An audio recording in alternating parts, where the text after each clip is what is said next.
అందరికీ హాయ్ అండి. Today recipe వచ్చేసి సమ్మర్ స్పెషల్గా ఉండే ఫ్రూట్ కస్టర్డ్ అయితే చేసుకుందాం. చాలా ఈజీగా అయిపోతుంది. ఈ ఎండలకి కూల్గా అయితే తాగేసేయచ్చు. బయట ఏ కూల్ డ్రింక్స్ కొనకుండా ఇంట్లోనే ఈజీగా ప్రిపేర్ చేసుకోవచ్చు. పిల్లలు కూడా చాలా ఇష్టంగా తాగేస్తారు. ఇంత tasty and easy fruit custard కోసం ఒక ప్యాన్ అయితే తీసేసుకోండి. ప్యాన్లో అయితే 1/2 లీటర్ వరకు పాలను వేసుకోండి. ఇదే కప్స్లో చెప్పాలంటే 2.5 నుంచి 3 కప్పుల వరకు వస్తాయండి.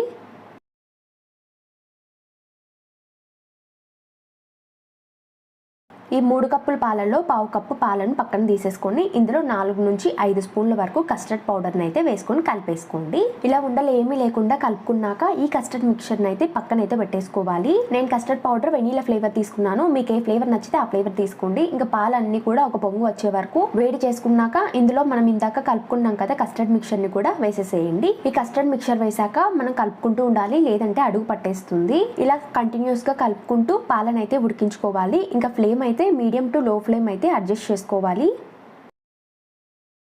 కస్టర్డ్ పౌడర్ యాడ్ చేసాం కాబట్టి పాలు కూడా కన్సిస్టెన్సీ అనేది బాగా థిక్ అవుతూ ఉంటుందండి. ఇలా 5 to 6 మినిట్స్ పాటు బాగా ఉడికించుకోవాలి. ఇలా పాలన్నీ కూడా 5 to 6 మినిట్స్ ఉడికించుకున్నాక ఇందులో పంచదారను వేసుకోవాలి. పంచదారను అయితే నేనైతే 3/4 కప్పు వరకు వేసుకుంటున్నాను.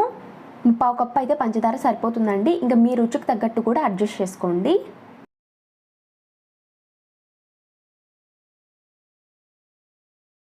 పంచదార వేసాక 5 నిమిషాల పాటు ఉడికించేసుకోవాలి. పాలు బాగా ఉడికి ఈ స్టేజ్లో ఉన్నప్పుడు అయితే ఫ్లేమ్ అయితే ఆఫ్ చేసేసుకొని పూర్తిగా చల్లారబెట్టేసుకోండి.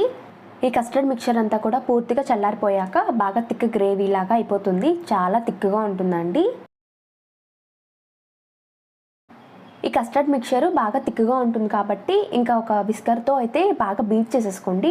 ఒక 5 to 10 మినిట్స్ అయితే సరిపోతుందండి. ఇలా బీట్ చేయడం వల్ల కస్టర్డ్ మిక్చర్ బాగా ఎయిర్ గ్యాప్స్తో ఫిల్ అయ్యి సాఫ్ట్గా ఉంటుంది. మనకు అందులోనూ ఐస్ క్రీమ్ టేస్ట్ అయితే ఉంటుందన్నమాట.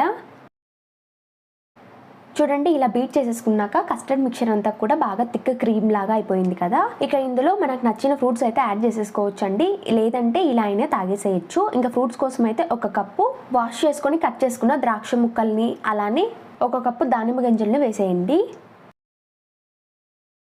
1 కప్పు సన్నగా తరిగిన యాపిల్ ముక్కల్ని, 2 కప్పుల వరకు సన్నగా తరిగిన అరటిపండు ముక్కలు కూడా వేసేసుకొని కలిపేసేయండి. అరటిపండు ముక్కలు నేను ఎక్కువగానే వేసానండి, ఎందుకంటే మంచి స్వీట్గా ఉంటాయన్నమాట ఇలా కస్టర్డ్లో.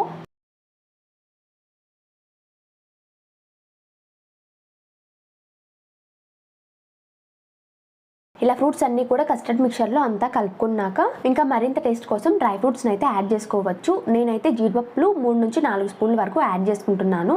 అలానే నానబెట్టుకున్న సబ్జా గింజలు 3 స్పూన్ల వరకు వేసుకుంటున్నాను. సబ్జా సీడ్స్ అయితే కంప్లీట్గా ఆప్షనల్ అండి, మీకు నచ్చితే యాడ్ చేసుకోవచ్చు, లేదంటే స్కిప్ చేసేసేయచ్చు. ఇక ఫ్రూట్స్ విషయానికి వస్తే ఫ్రూట్స్ ఏ కావాలన్నా వేసుకోవచ్చు అండి, ఇవే వేయాలని ఏం లేదు. కావాలంటే పైనాపిల్, స్ట్రాబెర్రీ ఇలా ఏ ఫ్రూట్స్ అయినా వాడుకోవచ్చు. మీకు నచ్చిన ఫ్రూట్స్ అయితే యాడ్ చేసుకోండి. ఇక 1 అవర్ అయితే ఫ్రిడ్జ్లో పెట్టుకొని సర్వ్ చేసుకున్నారంటే టేస్ట్ మాత్రం అదిరిపోతుంది అంతే. ఎండలకి ఫ్రూట్స్ డైరెక్ట్గా ఇచ్చే కన్నా ఇలా కస్టర్డ్ చేసి ఇచ్చారంటే మంచిగా ఎంజాయ్ చేస్తారండి. ఇంత హెల్తీ ఫ్రూట్ కస్టర్డ్ని ఖచ్చితంగా మీరు ఒకసారి ట్రై చేసి మీ రెసిపీ ఎలా వచ్చిందో నా కామెంట్ సెక్షన్లో కామెంట్ చేయండి. Thank you for watching and keep subscribe for more videos.